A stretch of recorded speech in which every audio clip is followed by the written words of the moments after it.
Stop it already. You must have a lot of time on your hands. I know, it's you.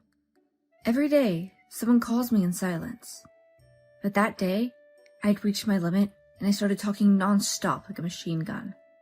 However, as usual, the other person was silent. When I was about to give up and hang up, I heard a distinctive sound.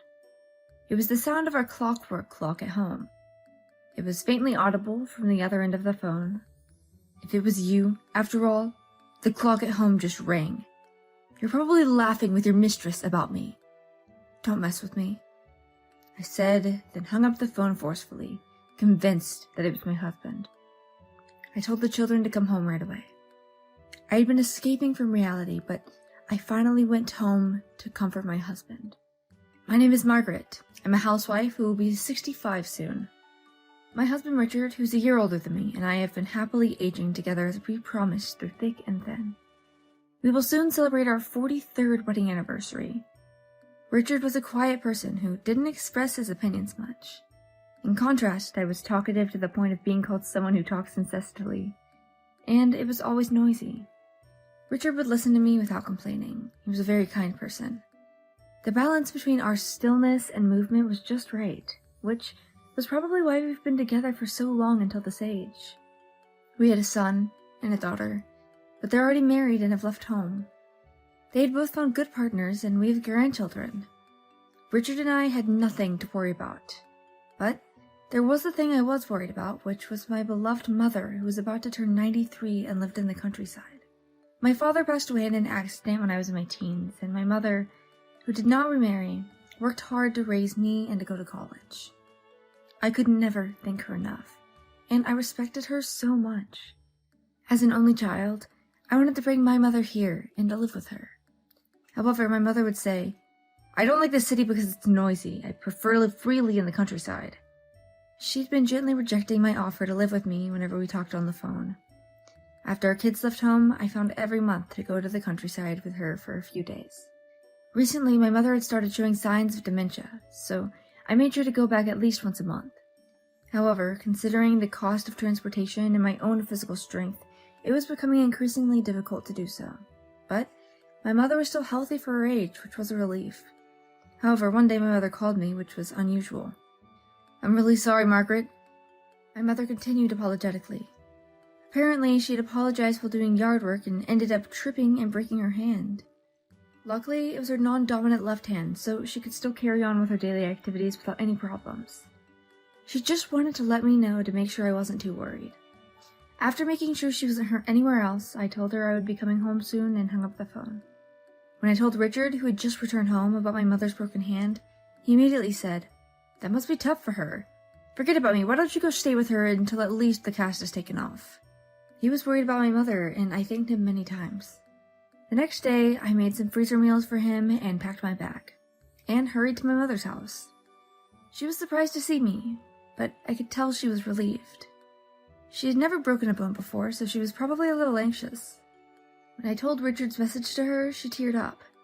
"You married a really good man, Margaret. Please thank Richard for me when you get back." Overwhelmed with happiness, I smiled and nodded, and started taking care of my mother's daily needs.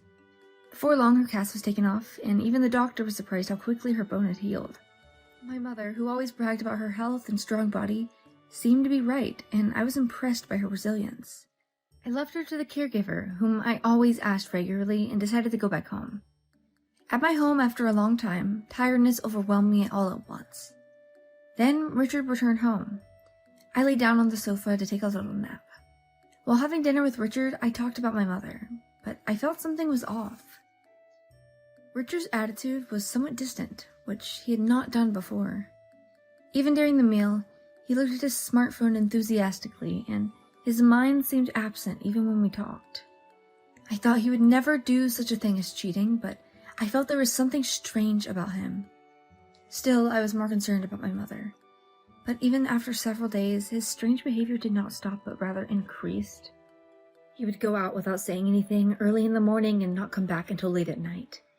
He said he was going on a business trip and would be gone for several days.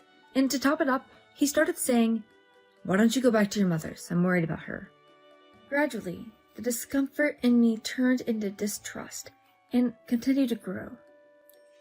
That day, when I saw Richard trying to sneak out as usual, I panicked and called out to him, "Hold on, honey!" When I shouted like that, he turned around with a surprised expression. I couldn't bear the discomfort and distrust anymore. I approached Richard, who was standing frozen in surprise. "Hey, what's been going on lately? You don't even listen to me and you lock yourself in your room right away. You sneak out like this.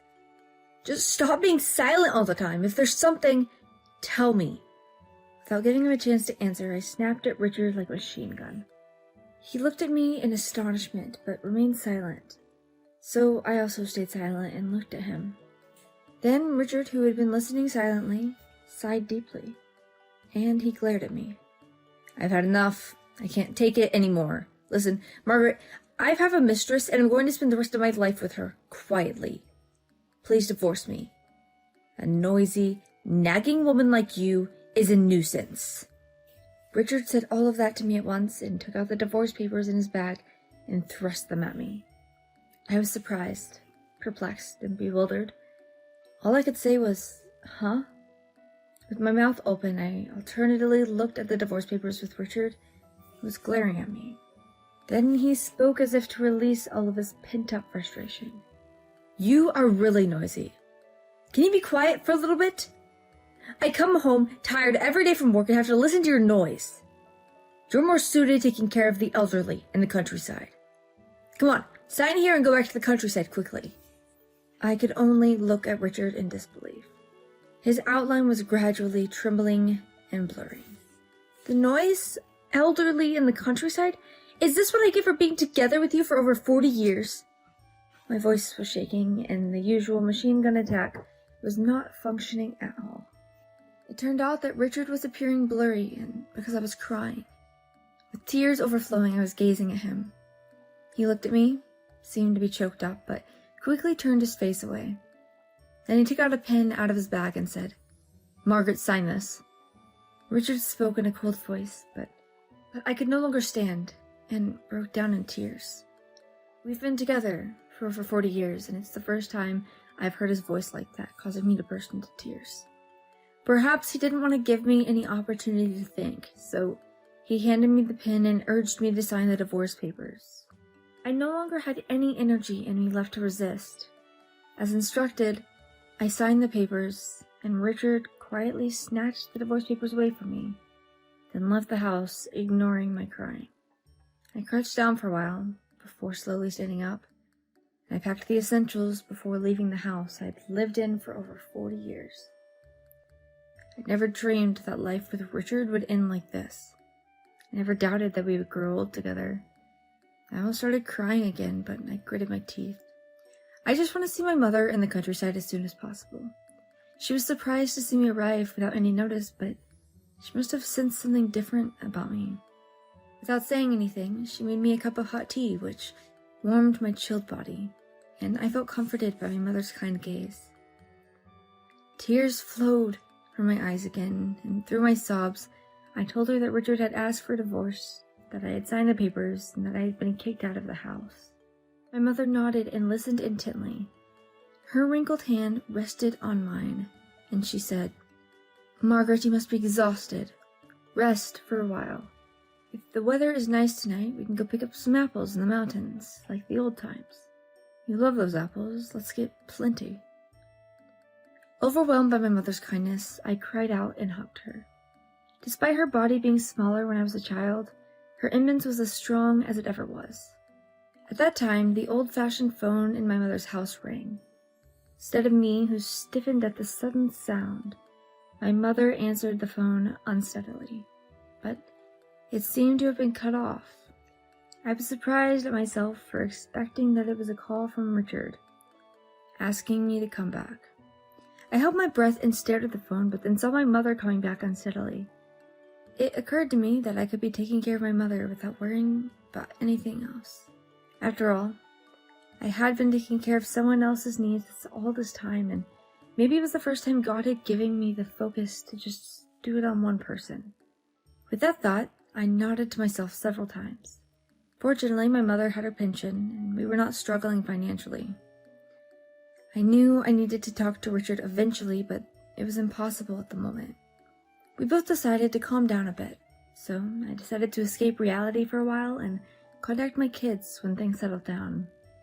The next day, my life in the countryside started. A few days after living in the countryside, I realized that there was a big difference between having a home to return to occasionally, visiting here, and actually living. The old wooden house was so drafty and it was always cold and the mice had chewed it here and there. They ran around loudly in the ceiling at night, making me sleepless. And every day I screamed at the sight of bugs that I had never seen before. This was a common occurrence in rural life, and it drained my energy completely. In addition, perhaps my mother also felt relieved that I had come home, or because I had not been trying to face the reality until now. It seems that her dementia had progressed more than I had thought.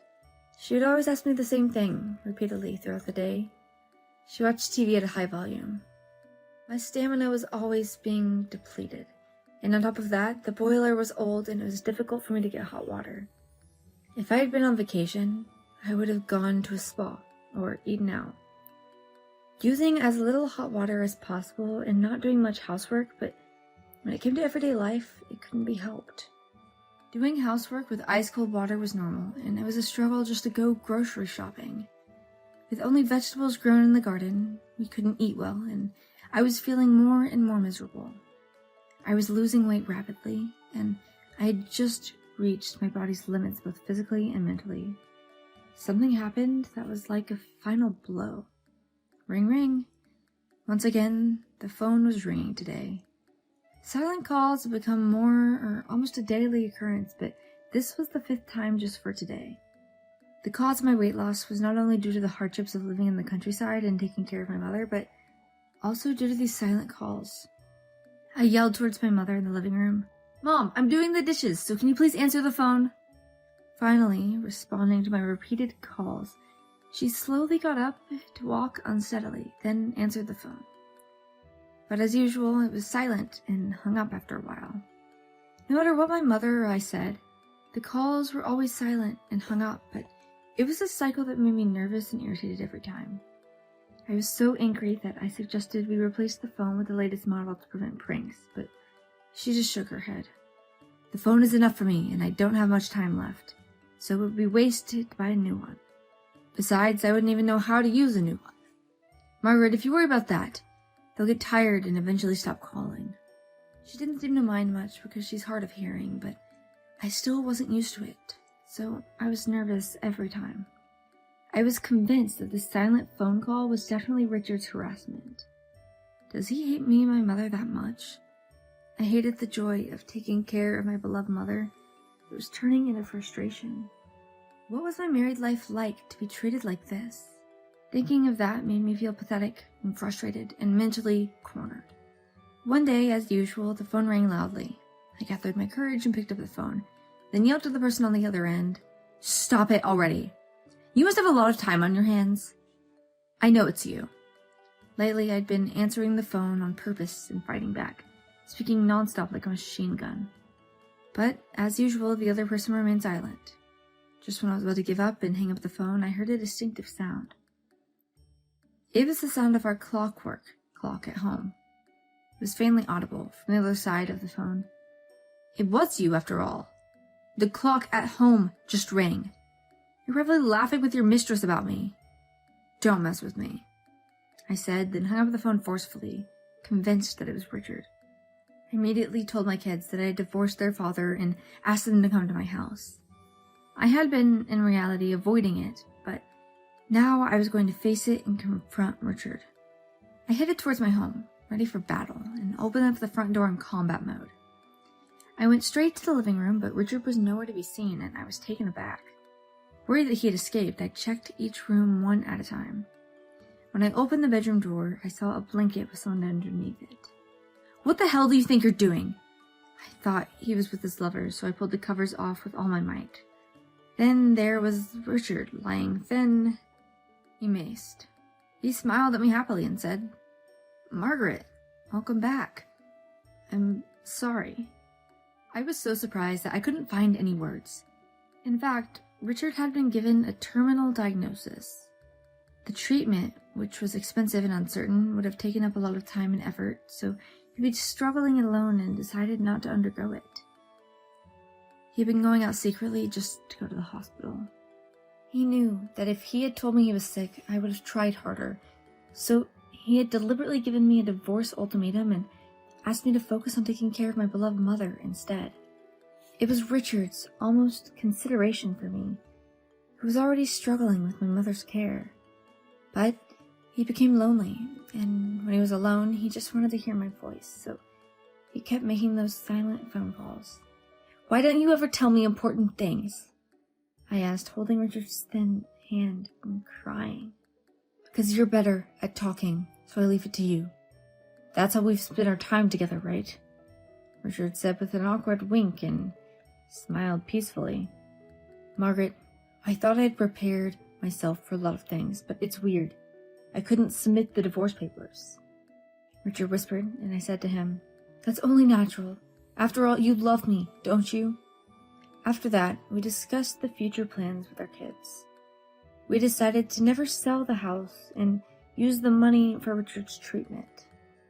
Our eldest son and wife offered to live with us, and the remaining money and their help, but we had built a 2-family house with our son taking on a mortgage.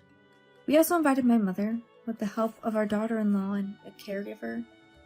I now take care of Richard and my mother. Fortunately, Richard's treatment has become quite surprisingly effective, and his life expectancy has been revised by a doctor's appointment.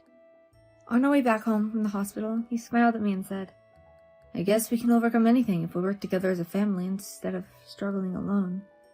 I nodded and said, "Yes, that's right. You may be a man of few words, but please always tell me important things from now on. We are a couple, after all." Hearing that, Richard narrowed his eyes and smiled.